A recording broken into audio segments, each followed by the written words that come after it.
crowd, so we're going to get started. Hello, my name is Corinne Zudoni. I'm the editor-in-chief of Facility Cleaning Decisions, Contracting Profits, Sanitary Maintenance Magazines, as well as cleanlink.com. Thanks for joining today's webcast, Cleaning Strategies to Fight COVID-19 and Future Infections. Our four panelists today include Lori Strazis from Clorox Pro. She is the public health liaison. We have Diana Stewart, president of Envirox, Bob Robinson Jr., chief growth officer, KIVAC, and Tyler Williams, chief scientist of Pathosans. During today's webcast, you'll learn about how COVID-19 is different from other viruses. We'll discuss cleaning and disinfecting protocols and best practices for infection control. We'll also cover recommended cleaning methods specific to COVID-19. And finally, we'll cover key factors regarding opening buildings after stay-at-home orders are lifted. Before we get started with today's webcast, I'd like to cover a few details about the event. A live question and answer session will follow today's panel discussion. To submit your questions, please navigate to the Q&A button at the bottom of your screen and type in your questions. You may need to hover over the area for the Q&A button to become visible. Our panelists will answer as many questions as time permits at the end of the session. At the conclusion of today's webcast, you will receive a PDF copy of today's presentation slides, so don't worry about taking too many notes on what you see on your screen. We'll send those to you. You'll also receive a link to a brief online assessment. Upon successful completion of this assessment, you will receive your CEU certificate. Today's webcast will also be archived at cleanlink.com/webcasts. With that, we can get started. Let me just see here real quick. We have an introduction to go through, and we might have to jump back to that real quick. But first and foremost, I just want to, the whole panel today is, we had a conversation the other day, and I'm confident in saying for the group that we want to say thank you to each and every one of you on the call today. Your efforts and those of your teams have not gone unnoticed, and we appreciate you and everything you're doing to keep our country safe from this virus. Truly, truly, truly, we thank you. We're going to jump into some cleaning processes real quick. We could go back. Oh, actually, never mind.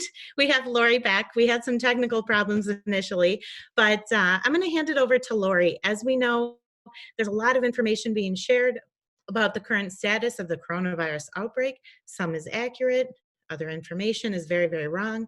Lori, can you shed some light on this virus and what we know about it so far? Great, thank you, Corinne. Coronaviruses are a large family of viruses that can cause respiratory infections. Typically, they circulate among a single species. For example, there are hundreds of coronaviruses that circulate among bats and 4 that currently circulate among humans, which are responsible for at least some of our common colds each year. In a few rare cases, coronaviruses have been found to jump from one species to another, which is what has happened with the novel coronavirus that we are experiencing now. This jump to humans has happened only 2 other times in the history that we know of, and those jumps resulted in the severe acute respiratory syndrome, or SARS, outbreak of 2002, and the Middle East respiratory syndrome, or MERS, outbreak in 2012. Because of this, the new coronavirus, which has officially been named SARS-CoV-2 due to its genetic similarity to the virus that causes SARS, has not been previously seen in humans, and it was identified during an investigation into an outbreak that started in Wuhan, China, as we all know. The illness that SARS-CoV-2 causes has officially been named COVID-19, which stands for coronavirus disease. There has never been a coronavirus pandemic before. Thank you for switching to the next slide. Now let's talk a little bit more about the disease itself and how it spread. COVID-19 primarily spreads from person to person through respiratory droplets that are shared when someone coughs within 6 feet of another person. The droplets, which contain the virus, can then land on or are breathed in by another person. Airborne transmission, which is what occurs when pathogens stay in the air for longer periods of time and can therefore spread over longer distances beyond 6 feet, are not thought to play a role. While COVID-19 is not thought to spread this way, more information about the virus is being learned every day, and we are sure to learn more as time goes on. Another way the virus can spread is through contaminated surfaces. When the respiratory drops land on a surface, another person can pick them up on their hands and then touch their eyes, nose, and mouth. There are still a lot of questions about how long the virus can survive on surfaces. While this is yet to be confirmed, there is belief that it can last anywhere from a few minutes to a few days based on the survival rate of similar viruses. In regards to symptoms, the majority of cases have been mild. Some people don't even show symptoms. According to the international data that was received, 80% of those who have tested positive fall into that category and do not require hospitalization. About 15 to 20% result in severe cases, which are predominantly impacting older adults and those with underlying health conditions. Children and young people mostly have mild to no symptoms at all. Next slide. So since March 2020, New York State, Connecticut, and New Jersey have accounted for about 50% of all the cases in the United States. As of April 9th, nearly 60% of all the deaths from COVID-19 have been in these states. The current numbers for COVID-19 cases and deaths in the United States are about 865,000 confirmed cases and about 50,000 deaths. And that is of April 23rd. Next slide. Recently, the White House and the CDC issued guidance for states to reopen. For a state to begin to reopen, they suggest having a downward trend of both the influenza-like illness and COVID-19 symptoms reported over a 14-day period. The state must also see a downward trend in confirmed cases over a 14-day period. Lastly, the hospitals should be able to treat all patients without crisis care and have a good testing program for healthcare workers. If a state meets those criteria, then they should have the following plan in place. First is to have robust testing capacity for both symptomatic and asymptomatic people, and have the ability to immediately track down and test those who may have come into contact with an infected person. Second, the hospitals must have the capability and capacity to handle a sudden surge in infections, including beds, PPE, personal protective equipment, and critical equipment such as ventilators. Third, a state needs to monitor and be able to immediately act to curb the spread, which could mean reinstituting shelter in place if necessary. Next slide, please. Once a state meets the 3 criteria and has a proper plan in place, the recommendation is to reopen in 3 phases. The first phase is still very limited. Social distancing remains, and the gathering of over 10 people should be avoided. Vulnerable populations should still stay home, and those who can work remote should continue to do so. Only a small number of businesses and facilities should reopen during this phase, but those include businesses like gyms and large venues, including restaurants, places of worship, sports venues, and theaters. If a state sees no evidence of rebound and continues to satisfy the gating criteria, they can proceed to phase 2. Phase 2 still enforces social distancing, but now allows gatherings of up to 50 people. Vulnerable populations should still stay home, and people who are able to work remotely should. However, non-essential travel can resume, and schools and bars are now able to open in phase 2. If a state again sees no evidence of an uptick of infection and continues to meet the criteria, then it can proceed to phase 3. In phase 3, things are more or less back to normal. People are allowed to gather, and even the vulnerable in our population can have some public interaction. People can start commuting into work again, and all businesses and facilities can reopen. Even long-term care facilities can start accepting visitors again. With that said, people should still minimize time spent in crowded settings. Next slide, please. This is an illustration of the chain of infection that was published by APIC, or the Association for Professionals in Infection Control. And what the chain of infection shows are the different aspects and things that need to happen for infection to spread from one person to another.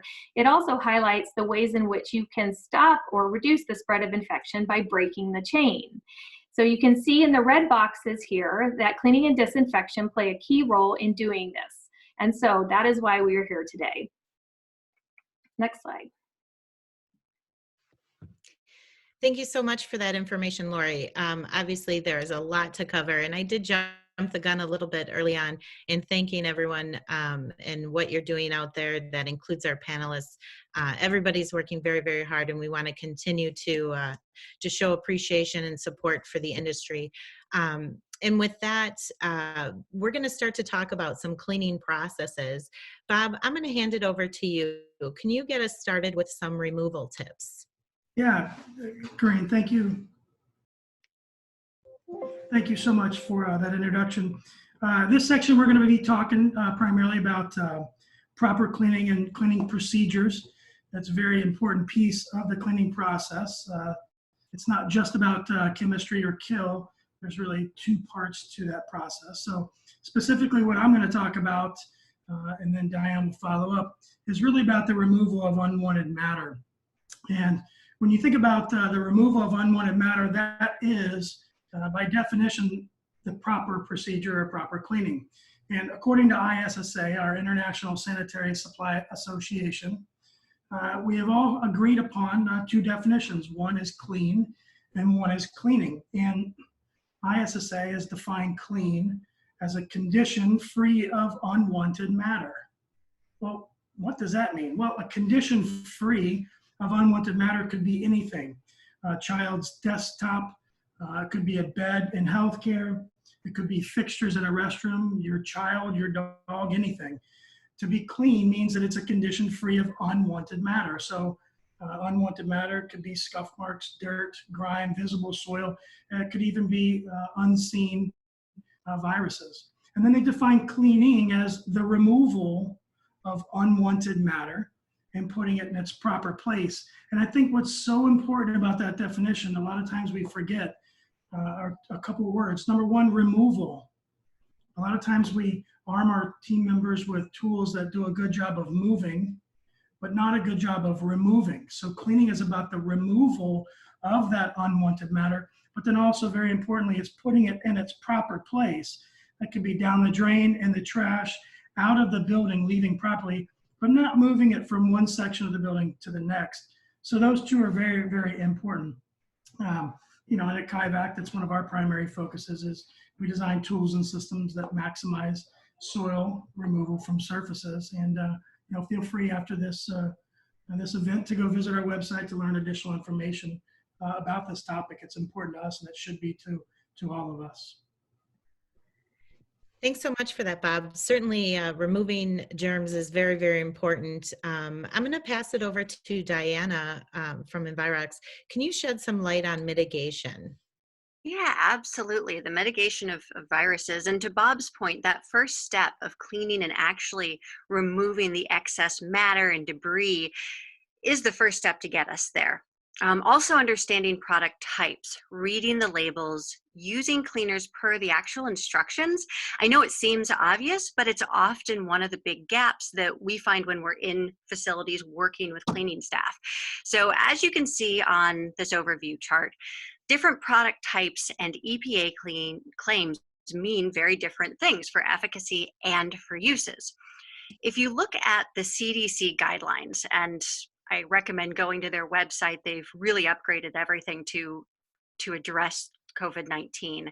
You'll see that they talk about cleaning away visible dirt and debris, then disinfecting.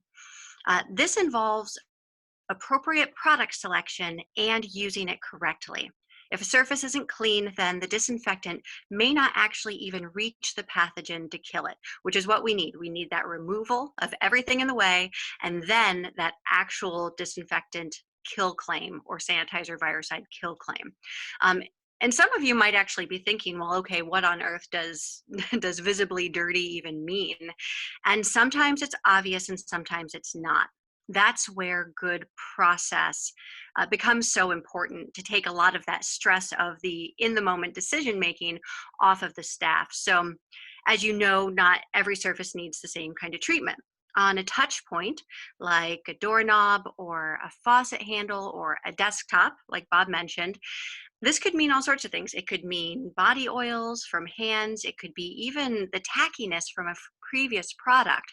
Those are some examples of what needs to be removed to be sure that the cleaning products, the disinfectant products, that all that stuff is truly removed so that we get to that clean result that we're looking for.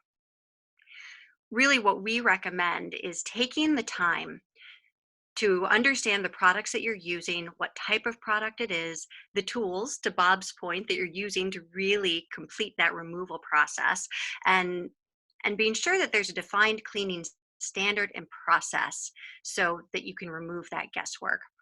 Right now, we're seeing it as a great time to review those cleaning programs, the products that your staff are using, and make the adjustments to achieve that ultimate cleaner, healthier building.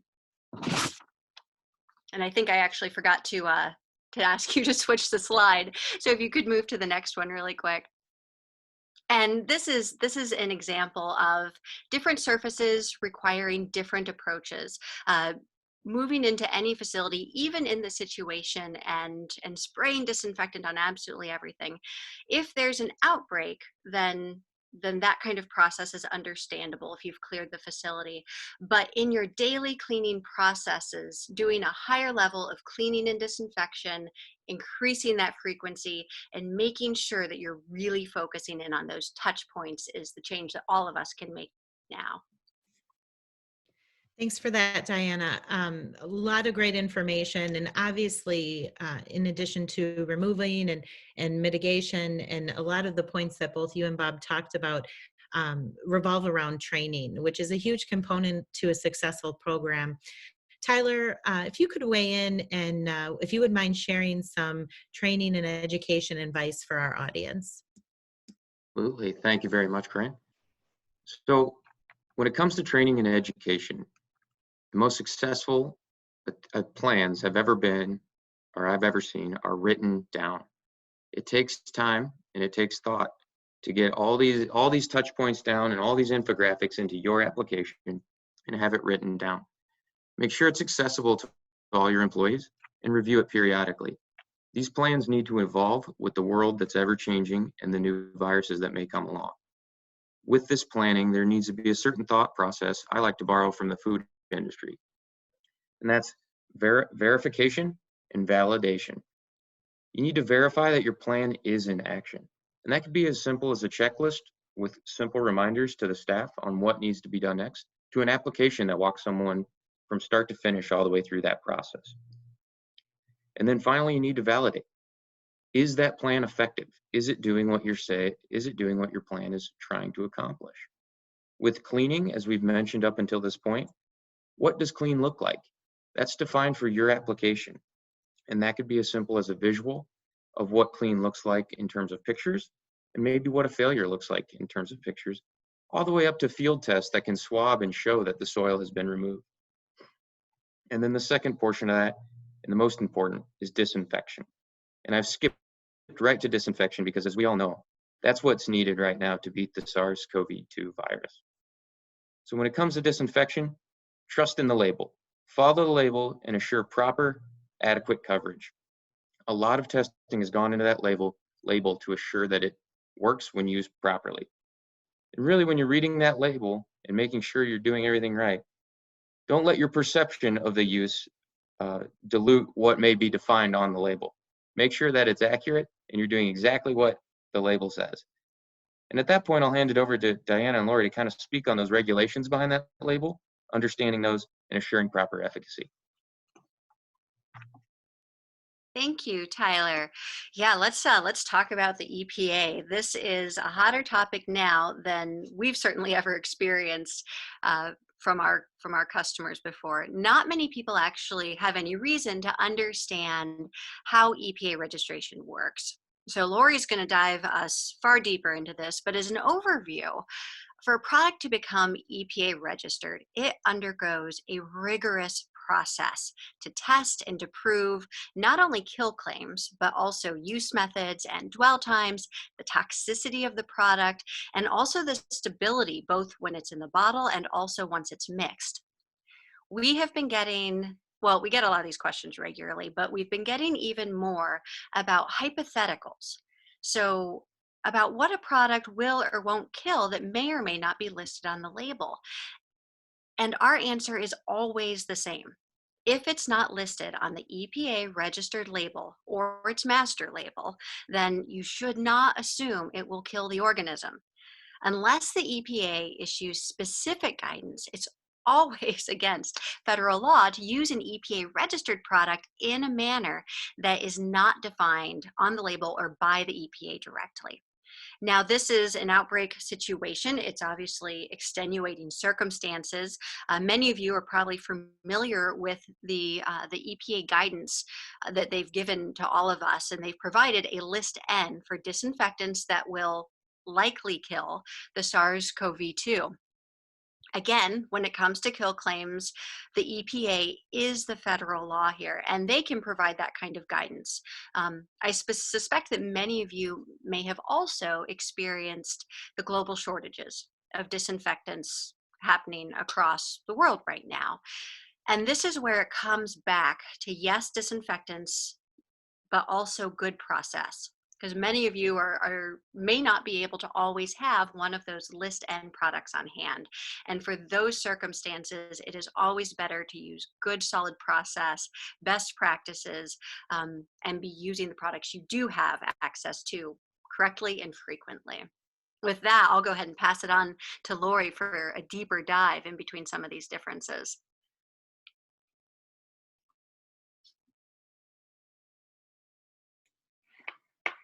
All right, thank you, Diana. So this slide is just going a little bit deeper into highlighting the different cleaning and disinfecting product categories that are often confused both inside and outside of the cleaning industry and marketplace.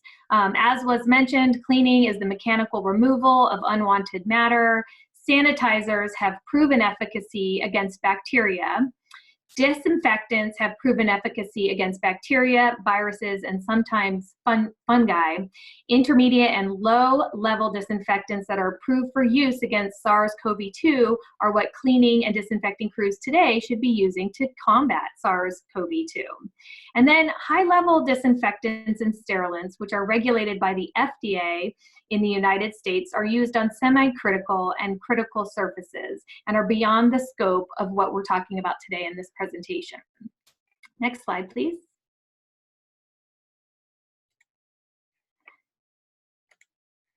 Here we cover a few concepts that are important to also understand. So dwell time, as Diana mentioned as well, is the amount of time for a product needs to remain wet on a surface in order to obtain microbial efficacy as claimed on the product label. Dwell time is often called contact time as well.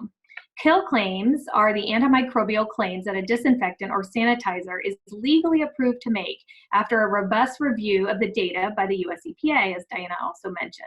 So on the product label, you can find kill claims like the one on this slide that says kills MRSA and many other pathogens. You may see many other pathogens on product labels as well. The master label is a publicly available document that's available on the EPA's PPLS website, and we have that link available to you if you need it after the webinar. But you can go to this website and you can find a master label for the EPA registered products that you are using, and you can determine all the kill claims available on that product that are approved for use in the United States by looking at that master label. So sometimes the point I want to make here is that sometimes the claims on the product label are limited because there's just physically not enough room to put all the product claims on the product label. So the master label is really a great source of truth to go see everything that a product is legally registered to kill in the United States. And Corinne, I think I'll turn it back over to you now. Yep, sorry about that. I was on mute. No So worries. thank you, everyone, for that. That was some really great information. Obviously, there's a lot to go over today, and we're answering some questions. But it's that information is really useful when we're fighting viruses and bacteria, but it also helps protect our frontline staff to be aware of the kill claims and the labels and the proper designations. So Tyler, can you touch on additional safety and PPE recommendations as another step for protecting our frontline staff when fighting this infection, as well as some of the technologies that might help with mitigation? Absolutely. Thanks again, Corinne. So we're at a unique time. Everyone here has been striving to have user-friendly and safer alternatives when it comes to chemicals. Everyone on this panel is striving to make sure that the mentality that harsh is effective is no longer there. It's phasing out. And we're starting to focus more on environmentally friendly, user-friendly, and and environmentally safe. But we're starting to find all these safety precautions phase out. And the new wave that's coming through is all this PPE that's being required is actually to protect the user from the environment rather than the chemistries they're used to using. So when it comes to SDSs, stick to your general practices, review with your employees, make them available, and help with any questions that they may have. And please do not mix chemistries. I don't know in any situation that's ever helped. As we look to the environment that we begin to clean, our PPE use is going to go up. We're going to see an increased use in disposable gloves, masks, and gowns, with the use of eye protection in almost every situation. And if disposable masks and gowns aren't available, I would suggest sticking with cloth coverings and launder at the warmest setting possible. You want to make sure that all these PPE equipment is compatible with your chemistry that you're using. You can always reference the SDS for that process. And then encourage hand washing after every PPE change out. And as you begin to increase worker safety from the environment around them, you're going to show that the employee that they are very valued in your organization, and you're going to increase motivation. But it doesn't end at PPE. New products, tools, and technology are beginning to be offered to help combat not only the new emerging virus we see today, but any new challenges that may come. I always like to joke, at this point, the knight has their armor, but they need their weapon. So there's great new tools and products out there to start helping with this process. And some things may not be as obvious. There may be standard chemistry already in your organization that's being used in new ways to help combat this virus or emerging viruses. There may be new bottles being developed on the more cost-effective end of things, all the way to on-site generation, similar to the PathoSans units that produce chemistry on-site and help with supply chain disruptions, to new applications and methods such as fogging and electrostatic spraying that are improving processes, lowering the time it takes to clean and disinfect while still maintaining efficacy. With this new technology, you must keep in mind too, that all of this is only as effective as the training and if it's properly used. So as we move into these new technologies, always ask for demos and best practices from the suppliers. Make sure the chemicals are compatible for that application or that applicator, and then make sure the efficacy claims transfer to that type of application or applicator as well. And with the right process in place and the right plan in place, these new technologies should fit nicely into these processes, improve their validation quickly, and still be effective. And as we continue on, one final thought is use tech to connect to your employees. Check in with video, follow up on these trainings, and follow up on these new protocols, procedures, and technology. As you'll find that helps employees tell you what's going on, and you can hear from these frontline workers what is working and what isn't. Thank you. Thanks, Tyler.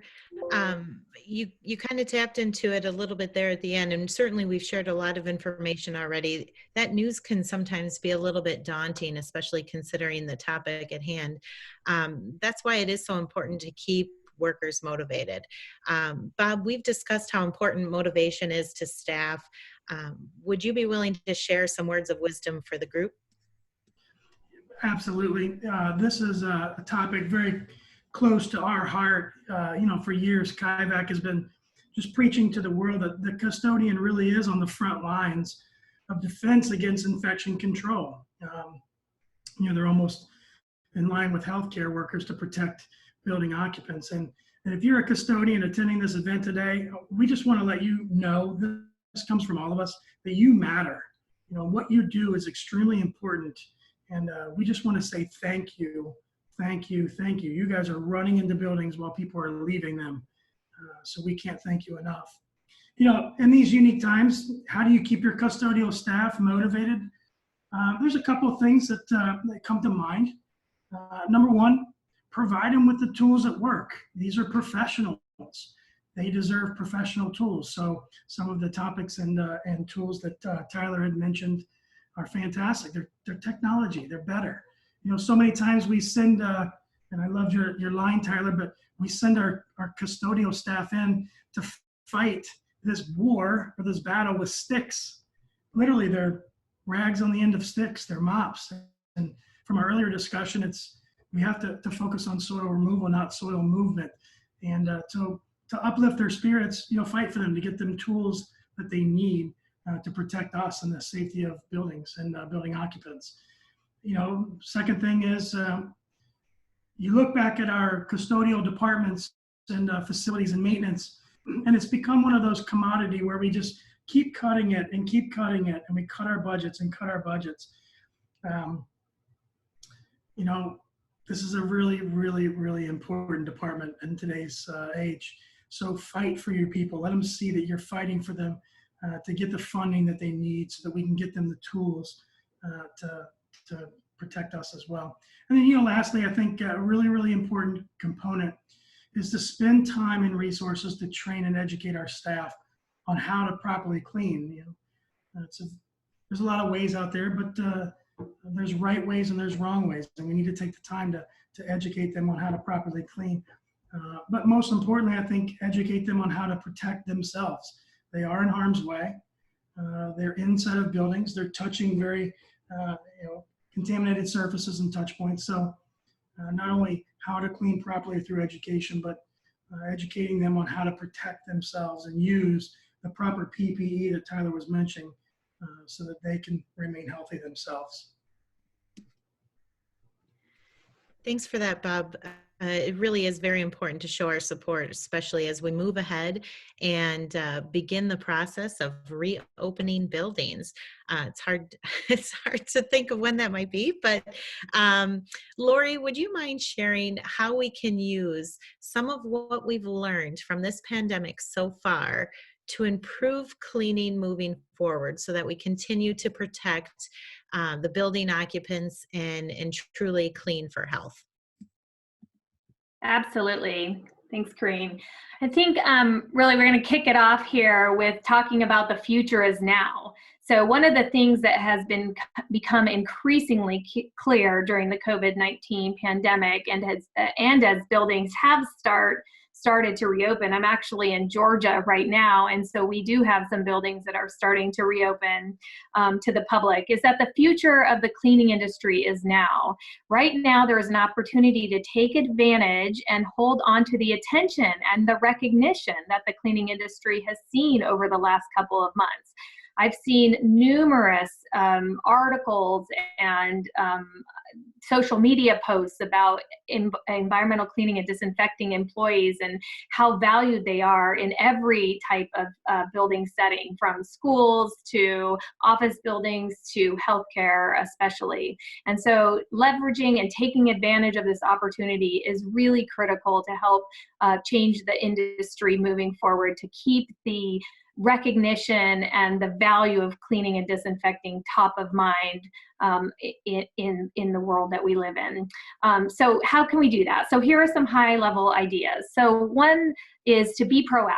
So now is the time to revisit your policies and your protocols and to create a pandemic preparedness plan if needed. So many organizations prior to COVID-19 did not have a pandemic preparedness plan, did not have an outbreak preparedness plan in place. So now is the time to revisit all that paperwork and all those processes and really develop robust processes and protocols that work for your organization. Every organization is different, every building is different, and so focusing in on what needs to be done in your facility, now is a great time to do it and put those robust plans in place. In addition, starting to give employees the recognition and the respect that they deserve. We've talked about that a little bit, but just diving deep there and doing something more than what was done before. Instituting a robust training program. Again, we've mentioned this, but now is the time to do it. The future is now. Let's go ahead and include a feedback loop in our training program. What's working, what's not working, and have that information and those best practices looped back into our policies and procedures so that employees feel heard, they feel respected, and now they are operating in a way that they feel good about because you're listening to what's working and you're making improvements in your protocols. In other words, they don't have to keep doing something that they don't believe is the right thing to do. They're seeing what's working, they're hearing what's working from other people, and those changes are being made in the organization. That's going to go a long way to keeping employees motivated, as well as keeping the building as healthy as possible. So you can also keep the importance of cleaning and disinfecting top of mind for everybody by sending letters to building occupants. If the cleaning and disinfecting staff is able to send a letter to say, hey, we got this, we know what we're doing, this is what we're doing to keep the building healthy, that's a great way to help continue to spread the word and keep cleaning and disinfection and the importance top of mind. You can provide building occupants with basic hygiene reminders from the cleaning and disinfecting staff. So no longer do they have to come from HR. They can come from the cleaning and disinfecting staff, who is very clearly, if they do this, doing everything in their power to keep the building healthy. And that gives them more recognition as well. Also, cleaning and disinfecting staff and leadership can provide presentations to leadership of the building so that they are aware of everything they're doing to keep the building safe and clean. And then, of course, you can ensure consistent delivery supply by auto ordering, and that can really help. So these are just some ideas of what we can do now to take advantage of where we are with COVID-19, to make sure that we're keeping the building as clean as possible during the pandemic, but also continue to provide recognition and respect to the cleaning organization as we move forward. Next slide. All right. Thanks for that, Lori. Diana, any final advice on product selection as we move on from this pandemic? Yeah, I would like to highlight health and safety and environment. And I have some really good news here. This is another area where we can take the opportunity to make real progress. We have the opportunity to actually take a leap forward. So the reality right now is that more cleaning and disinfecting across the country will expose people and our environment to higher levels of toxicity. It's just the domino effect. It's happening right now. But we can do better. We can make a big push to expand the use of safer, healthier chemistry and tools whenever and wherever possible. And I'm not saying it will be possible absolutely everywhere, but there are opportunities in our processes and in the products that we choose to raise the bar. It's important that in this well-meaning effort that we have to kill all the pathogens, that we don't forget about the health of our cleaning professionals, the children in schools. They will be going back to school eventually, I swear, at least I hope, and the building occupants, and also our downstream environment. this is something that we can also do right now. And there are several resources that I have up on the slide that are at everyone's fingertips. Now, we already talked about the EPA label, which is a critical component of this, the SDS, which is a tool and a key training factor for all cleaning staff. And I'll also mention green certifications. Organizations like Green Seal and UL Eco Logo also do very rigorous testing of product capability and efficacy. So going to those organizations is also a great place to start as you're taking a look at your entire product selection and cleaning program. You know, not all cleaners are created equal. Not all disinfectants are certainly not created equal. And using these lenses to evaluate and choose more sustainable options as often as we can simply makes sense for our future. So keep all of these things in mind. Now is a great time, to what every panelist has said here, to look at new tools, look at new technologies, reevaluate your program and your process, and really take this as an opportunity for us to raise the bar on cleaning and sustainability. Thank you. Thanks for that. And it's a great transition, actually. Bob, we're bound to change some processes moving forward. And do you have any final recommendations to our listeners of what they should consider? Yeah, you know, that's a great question. This one's a big one that crosses over multiple platforms. Really, what it comes down to reevaluating and looking at our scope of work and what our processes and procedures are going to be to target, let's say, hotspots in our building. And so for a long time, we've allowed, you know, our process to be dictated. It's going to be really important that building owners and building managers become heavily involved in the cleaning scope of work. Sometimes we rely on maybe our building service contractors or building service providers or our cleaning staff to just kind of make up the cleaning process. We're going to need to get involved and know what it is that they're being asked to do on a daily basis.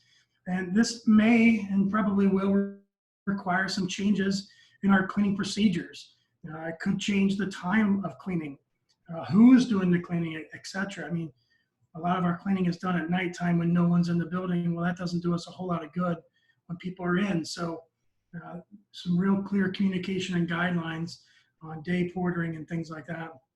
You know, our building occupants, they might have to do their part as well and become almost part of the cleaning crew.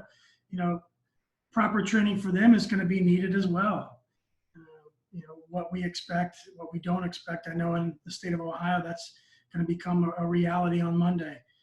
We may be asking our office staff to do things like, look, take out your own trash. We don't want to use vital resources and time from our custodial staff. We want them focusing more on time to disinfect and clean common touch points.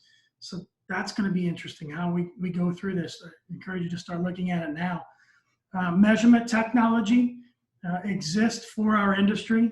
It's great for management to begin to identify critical hotspots. Otherwise, it's just a guess. You know, some of those systems are things like an ATP meter where we can go through and just detect bioload. I know while it doesn't show virus, it at least will show hotspots or common touch points and places that we need to concentrate more time to clean and areas to clean. So management, you know, be involved. I think a very important piece is to listen to your staff. They're the ones that are closest to their work, and they're going to provide us some really great insight as to what we need to do to reopen up these buildings. All right, Tyler, anything you'd like to add about frequencies? Yes, thank you. So it goes without saying the frequency of cleaning is definitely going to increase. That daily cleaning is no longer the minimum, and as Bob alluded to, that a night cleaning can only go so far. So how many times should you clean your building and how frequently is going to vary location by location and need to be evaluated on a case-by-case basis. But the thought process behind that is target the times when there's high traffic, high crossover, and a potential for contamination. Before lunch, in the morning after break, you know, that's starting to look to 3 to 5 times a day, which seems pretty pretty rigorous, but as we look to reopen, it may be necessary for certain areas to need that. And then on the other side of that, 3, 5, 10 times a day even, there's still gaps in between where the building is occupied and the staff has a limitation. So it then becomes part of the occupants of that building to be actively managed and play a critical role in cleaning and disinfection. So in the same way, a cleaning staff would target high traffic, high transmission areas, bathrooms, break rooms, etc., we would want to encourage those occupants with signage left behind by the cleaning staff, or possibly making the cleaning and disinfection chemistry available and properly train the occupants to clean up after themselves, disinfect those handles more frequently after use, disinfect the common refrigerator after use, etc. And then you want to target those high touch surfaces, those smooth, non-porous surfaces where we're seeing the virus last extended periods of time, 3 to 9 days, depending on what type of virus we're comparing it to. So make sure those are targeted and leave behind signage that helps others remind to disinfect those areas frequently as well. And finally, a presence throughout the day, seeing someone come through with a mask, gloves, and a smock on, cleaning properly, disinfecting properly, will encourage others to do the same and make them more mindful of the environment they're in. Thank you.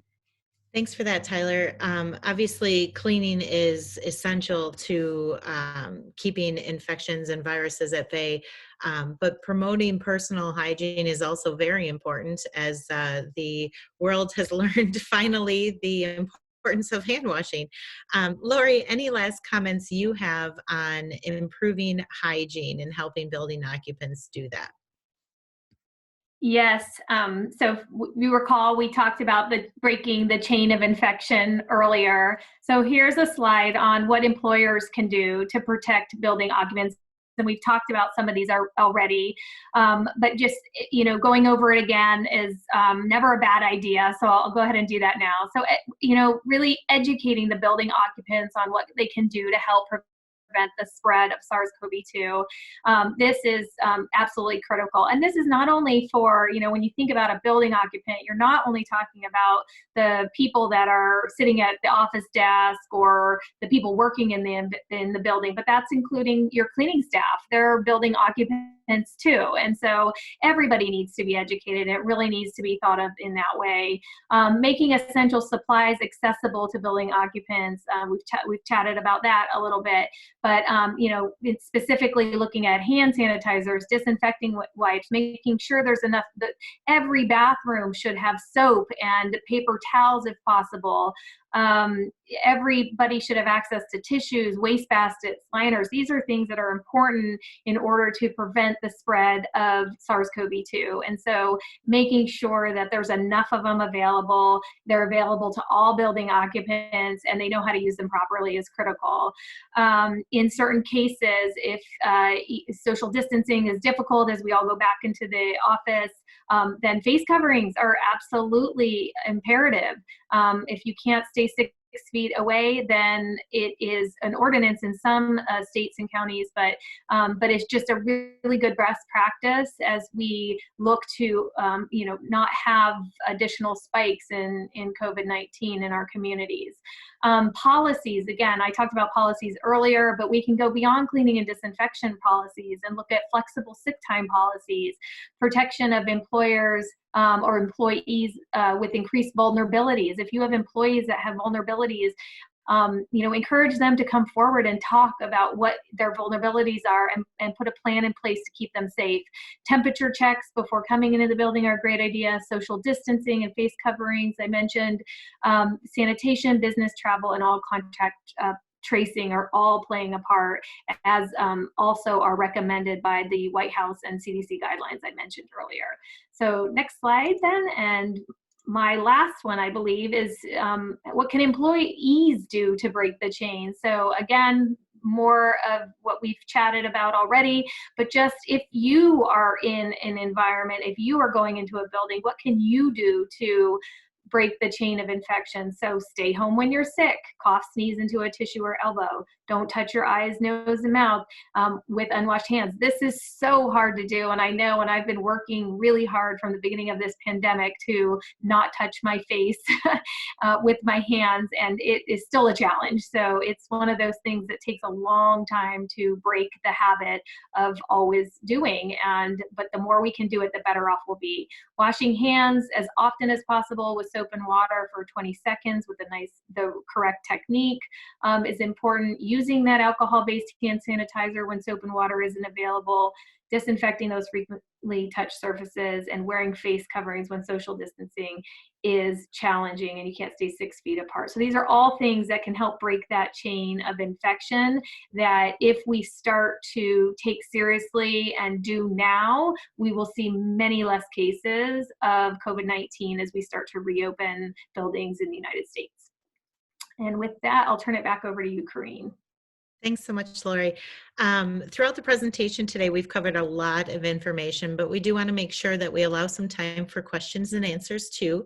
Just a reminder to everyone that the Q&A panel is at the bottom right-hand corner. And again, we'll get to as many questions as time permits. One question, actually a number of questions that we've gotten involve lifetime on surfaces, how long this virus lives on surfaces. This isn't something that surprisingly came up in our earlier calls with the panelists, but Diana, maybe you can shed some light on this. Are you there? There you go. Yep. Oh, sorry. Okay. Well, so this is a tricky issue.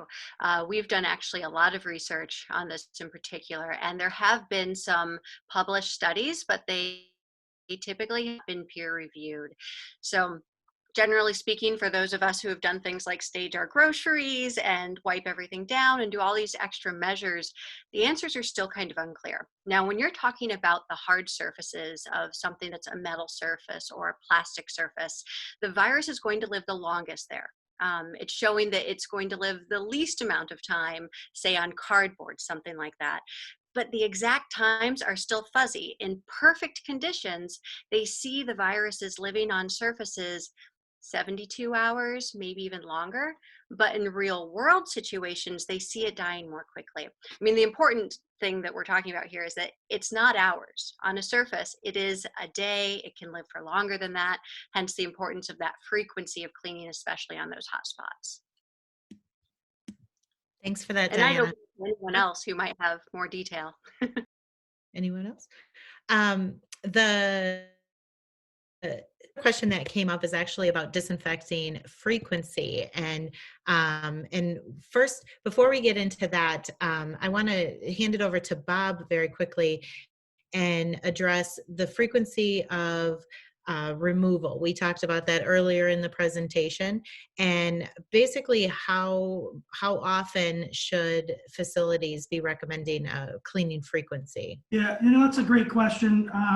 I think through measurement, it's going to help us identify how frequent our load grows. So, and depending on the process and procedure that you're using of how well you remove, each cleaning is going to, help adjust frequency. I've heard folks like in cruise ships where they fight norovirus outbreaks in their cleaning procedures. When they see adjustments, they go to on the hour, every hour of cleaning frequency of high touch points, doorknobs. There was some mention of some common refrigerators. I know the coffee pot, the shared Keurig in the office, which may become a thing of the past, like handshaking, I don't know. But frequency is going to depend on the amount of folks that are in a building that are using the space and the time of cleaning. So I think it's fair. High common touch points on the hour would be a good general rule of thumb. All right, thank you for that. And then obviously with cleaning comes disinfecting in a situation like this. So Lori, if you could touch on recommended disinfecting frequency, but then also address if you've heard claims, there's some information out there floating around causing questions regarding whether or not disinfectants continue to work after they've been applied and for a prolonged period of time. If you can address that, that would be great. Hi, Kareem. So I think the question of frequency is definitely challenging. And I think what we want to do is do more than what we're currently doing when we're in an outbreak situation. I think having occupants in a building step up and help the cleaning staff out is definitely if that can happen, that actually could decrease the amount of time and times that the cleaning staff is going to need to be available to do the cleaning and disinfection. So upping it, I've heard 2 to 3 times a day is a good best practice. And then also having the building occupants step up and also sort of hit those hot spots in between in the places that they're touching, because those are the areas that you're most concerned about germs surviving and then being transferred to the next person. So if they can be responsible and helpful in between the cleanings that the cleaning staff can do, in cleanings and disinfectings, I should say more specifically, that could really take a good amount of the virus away from, and the risk will go down. But the other question that you asked was about, can you tell me again? It was about staying on. Yeah, we had a reader jump in. Evidently, there's some reports out there that if you apply disinfectant, there's some disinfectants out there that you can apply and they continue to kill even after they've been applied for hours, days. I see what you're saying. I think they are called residual sanitizers or disinfectants. And what they do is when they're applied to a surface for up to 24 hours or whatever the claim may be on the product, they are able to kill the organisms that they claim they are effective against, again, on the product label, to the level that they are claiming. So if it's a sanitizer, to the sanitizer level, and it only focused on bacteria. If it's a disinfectant, then you have maybe germ kill claims that can kill at a higher level. So as far as I am aware, there are no residual disinfectants on list N today. So if we're talking specifically against SARS-CoV-2, there are no residual disinfectants that are on that list for that virus. So what I would say is, for any product that you're interested in using, go to list N, see if it's there, talk to the manufacturer. If it's not on list N is a great source of truth to find out which products in the United States are approved for use against SARS-CoV-2, but the EPA is constantly updating it. So sometimes a company may have, and they may not just be, the EPA may have not updated their website yet. So ask the manufacturer, look at list N, and go from there. But eventually, if a product is approved for use in the United States against SARS-CoV-2, it will be on list N. All right, perfect. We did get one question over to Diana about list N and the EPA coming out with products that claim to kill the virus. The EPA is constantly making changes, as Lori just indicated. As a manufacturer, do you have any idea when there might be updates? There's a lot of attendees on the webcast today looking for more and more and more products that will fight this virus. So as a manufacturer, do you have any insight on that? Well, our insight is that we're actually probably getting the information as close to about the same time you are, if not just a little bit before. The reality is that the EPA is being very careful with this, because typically, in order to claim that any type of chemistry is going to have a kill claim, they typically have the test already already available, and manufacturers have tested specifically against those pathogens. That's just not the place that we are right now. Although Lori did update us the other day that it does look like they've developed the test, so manufacturers are beginning to take that step, but it takes a long time. The EPA typically, to get a product tested and registered, is at least months and sometimes over a year, because then you go through state processes and a lot of other things as well. So right now on List N, you have products that have the emerging pathogen claim, and you have products that also have the coronavirus as well. So this is the list that you can be sure of. The EPA's got the best scientific information on these factors, and you just got to trust them for now. And always go back to that label and that master label. And believe me, as soon as we know anything, we'll let you know. Thanks for that, ladies. Tyler, question for you.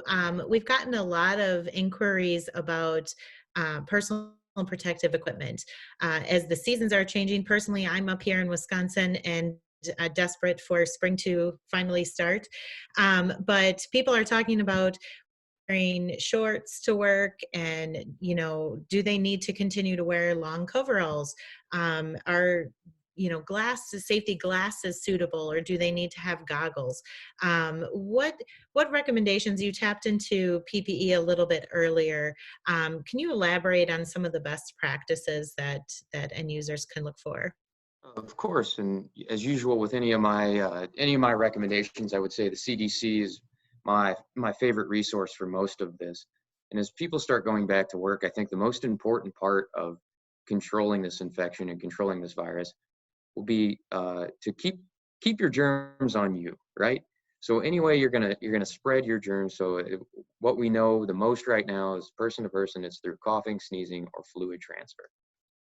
So a mask is going to be the most critical part to keep everyone's germs on their body, and changing those over frequently or laundering them frequently.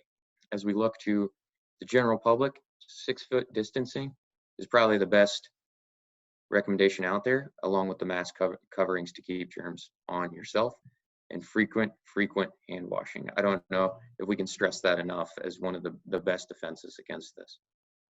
As we look to people on the front line, especially cleaning buildings and schools, offices, etc., they're exposed to more higher risk situations. In that case, they should be wearing some sort of eye protection to keep from liquid splashing up into their face. So if glasses are the only thing available, goggles are obviously always preferred for splash protection. And then masks, gloves, and smocks would be the ideal situation. And of course, we have to be aware that a lot of this will be stressed. The supply chain already, so we'll have to come up with unique ways. And so far, the best recommendation, in my opinion, is the laundering of fabrics. So use fabric when you can and reuse when you can. All right, thank you. Bob, want to give you an opportunity to talk here. We've had a number of questions in the restroom, and just having worked with Kyvac and you in particular over many, you guys have done a lot of work and tests in the restroom. When it comes to fighting bacteria, obviously there's a lot to contend with in there. Do you have any recommendations or best practices that you've seen as a result of your studies on placement of fixtures, on do you limit how many people go into the restroom, that sort of thing, if there's anything that you have found as a result of your studies over the years? Yeah, in the unique times, we haven't really done a whole lot of studies on the frequency with folks in the restrooms. The good news is restrooms are only designed to hold so many people, as well as barriers with partitions. So they're already, in some senses, quarantined off. But there are plenty of new studies out that even COVID lives longer in the digestive tract. So there is an increased number of fecal oral transfer of COVID. So, not only is the restroom kind of congested, right? So we do suggest, be careful on how many people are in there at a time. It is a place where bad things are, and there's a lot of germs and bacteria that we all know exist in there. So it goes back to not only protecting building occupants by properly cleaning restrooms, but providing good quality tools for our custodians so that they're less likely to touch surfaces. Good question. I just saw in the state of Ohio, we had a maximum of 50% occupancy according to fire code. So maybe that's something we look at in restrooms. If you've got the ability with maybe 6 fixtures, you limit it to 3 people at a time. Anything we can do, as Tyler pointed out, to social distance, I think is always a really good thing. Perfect. Thanks for that. Tyler, I'm going to hand it over to you again. We've gotten a couple questions about frequency, and if, as a result of an outbreak like this, if there's recommendations on increasing cleaning frequency during or after, a situation like this, a pandemic or health episode. Absolutely. I mean, frequency is always a hard question because there's so many variables that go into the clean side of this. So it really comes back to that plan. What is your plan in place? And how do you want to validate and verify that you're doing the right things? So the recommendations right now still stand around how frequently are the areas you're targeting have high traffic in it. So a bathroom, a break room, things like that, I would suggest cleaning more frequently. Look at 3 to 5 times a day and using the resources of the occupants or non-cleaning staff to help out in those situations. And as Bob kind of mentioned too, on these cruise, they'll increase frequency as the risk is high and decrease it back to normal as it's mitigated.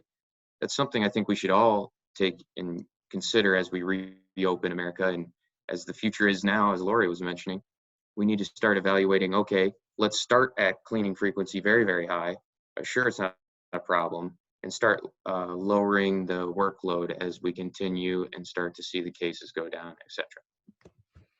Thank you. Lori, question for you. There's obviously a lot of touch points in a facility that the cleaning department or the BSC is not necessarily tasked with touching. For example, office computers, phones, sometimes personal space in an office. Same can be said for a school and the teacher's desk, things like that. Obviously, these spaces get very, very dirty, and it's a touch point that a lot of people are not paying attention to and could harbor germs and bacteria. Is there any safe method or product that can be used to disinfect or clean these spaces so that we're protecting our buildings? Well, I think I'd have to answer that by saying we need to be able to clean these spaces. So if they're not cleanable, something needs to happen to change that.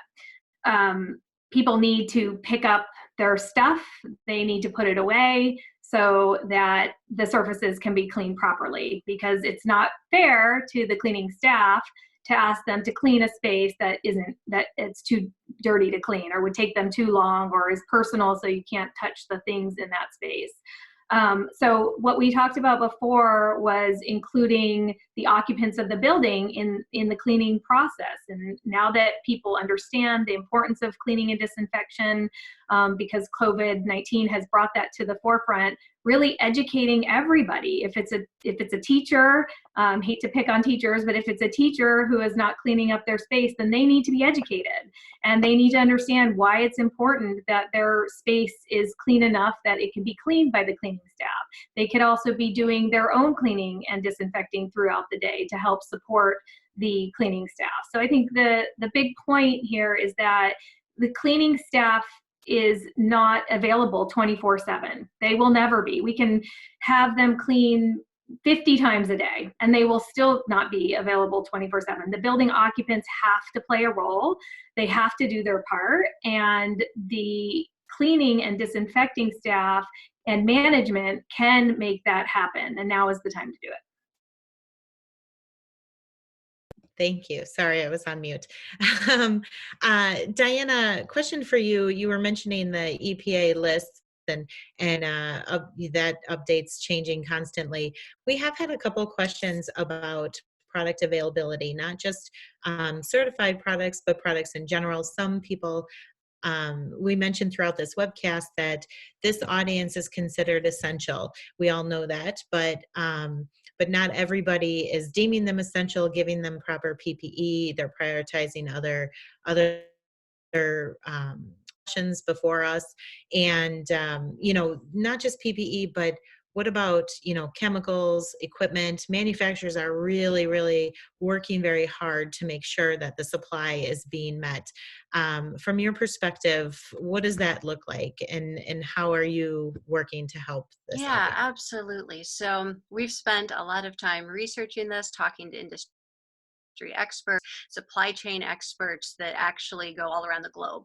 Because where the shortages are happening now are actually at what's called the feedstocks, which are the ingredients that make the ingredients that make a lot of, especially the disinfectants that we're talking about, and some cleaning chemistry as well. And that's going all the way back to the sources. Some of these technologies come straight from China. Or, for example, with spray heads, as a piece of equipment, they aren't manufactured in the US. None of them are. Luckily, they're manufactured in various other countries, so there are some areas of relief there. But as this pandemic spreads around the world and different nations have different levels of closing down, opening up, we're going to continue to see shortages in the areas that are impacted. What we have learned pretty recently is that the expectation is that these starts and stops and shortages will likely continue for as long as the pandemic continues. So it's an important thing to keep in mind. Now, there are a lot of technologies of different sorts, some of them that we're not necessarily even used to, that are manufactured from start to finish in the United States. These are the supply chains that are going to have more control. The control is going to be very much so based on their workforce. We're fortunate in Virox to be one of those companies that our core technology is all developed here and we don't have shortages. There are other companies in that situation. But as you're talking about a lot of the typical disinfectant technologies that were used to being so available, some of them are struggling, and we're going to see those supply and feed supplies come up and down as the pandemic ebbs and flows. So it's just a matter of having a plan A, having a plan B, and maybe even going ahead and having a plan C, and talking to your distributor and understanding what they have in stock and what's available. Thanks for that. Bob, I'm going to pass the same question over to you as a manufacturer of equipment. What are you seeing in terms of inventory and what you guys are doing at Kaivac to help fill that need in the industry? It was a perfect storm that hit all of us as manufacturers. Our supply chains were in a pretty good rhythm with what folks were purchasing. Different. We all make different products. We all make different sizes, and then all of a sudden the industry kind of switched and went to one thing. So we manufacture disinfectants as well. We are seeing a squeeze on quaternary ammoniums and things like that. As far as equipment goes, we did see an increase in orders because people, infused money into newer and better cleaning processes. But we are increasing our orders in our supply chain, and we're doing things like blanket orders and commitments to our suppliers so that we can get on the list for raw materials faster. We are air freighting more things instead of either ground or cargo to get products in-house. I know we're all doing our best to keep up with this. Even things like items for PPE that we normally didn't sell, we're trying to do our part to get those supplies to our workers who need them, masks, gloves, things like that as well. So we all have had to pivot just a bit in our business model from where things were. We all had quarterly goals and objectives, and all of a sudden those went out the window and new ones came in. So I think your good companies are going to pivot, and they're going to make good choices and decisions for both customers, distributors, and things like that. So yeah, it's going to be a challenge. Everybody just to hold tight. We're all doing our best. We're all trying to get the products in and out the door as fast as we can. But we're all working together here, and we're doing our best. Perfect. Thank you. Tyler, same question to you. It's a little bit different in your arena with the on-site generated product on hand. So what are some of the challenges you're seeing or answers you're providing to this industry? Absolutely. So we're in a very unique position as a device or on-site generator producer in the fact that a lot of our components really don't play a direct role in sanitation, disinfection, and cleaning. They're components you use with appliances. I can't imagine many people are looking for membranes right now. And our raw ingredient is simply salt. So that's been available for quite some time. Now, I'd be lying if I say there wasn't some squeeze, as Bob said, on some of our components, but we've been able to manage that, and we kind of saw that coming. And any delay we could have seen has been even further delayed because it's not a high priority product like the other raw ingredients or quats or things like that. So our parts are pretty well stocked, and our devices are being produced to help defend against the supply chain disruption and produce on-site cleaners and disinfectants. All right, perfect. And then Lori, you too. Obviously, Clorox, very, very large company, but doesn't mean you don't have your challenges as well. I know a lot of attendees have been asking about electrostatic and the supply of that piece of equipment. I don't know if you personally can speak to that, but any feedback you can give from Clorox perspective? Yeah, I think it's a challenge. I actually am on our clinical team, so my role is very separate from our sales organization and the folks in our supply chain. So I don't get into the details on a daily basis. So I'm not the best person to speak on it. I can tell you though that we are, like everybody else, doing everything in our power to get our products out there and focus on the products that are most effective against SARS-CoV-2, most easily used. So electrostatics plays a big part in that. And we are also prioritizing getting our products out to healthcare settings where it is so critical that they have products that are effective. So I think I saw an email recently where we're running our production sites 24/7. We have been ramping up as much as possible. We've changed over some of our non-production sites to production sites since the pandemic started. So everybody is wholeheartedly putting every effort into doing as much as we can. And just again, like as Bob said, hold tight, we're working hard, and we will get you what we can as soon as we can. One just piece of advice is continue to contact your manufacturers and ask them what's going on. So your sales representatives for any company that you are working with, if you're interested, reach out to them, and they should have the best and latest and greatest information for you on the supply chain. All right, thank you so much. Actually, there's a lot of information, a lot of questions that have come in, but we have run a bit over our allotted time, and I want to be respectful of everyone's schedules. If we didn't get to your question, please feel free to reach out to any one of our panelists directly, or you're more than welcome to reach out to me. I'm happy to answer any questions I can, and then forward on to any of them on your behalf if that is warranted. But before we go, I just want to say a huge thank you to Diana, Bob, Lori, and Tyler one more time for their contributions today. It's very, very helpful, and we appreciate it so much. I also want to reiterate what was said earlier to all of our attendees. Cleaning professionals are frontline heroes, finally getting the recognition they've deserved. Keep on fighting, and we're all here to support you. Thank you, thank you, thank you, and please be safe out there. So thank you so much for everyone today, and we appreciate it. Have a good day.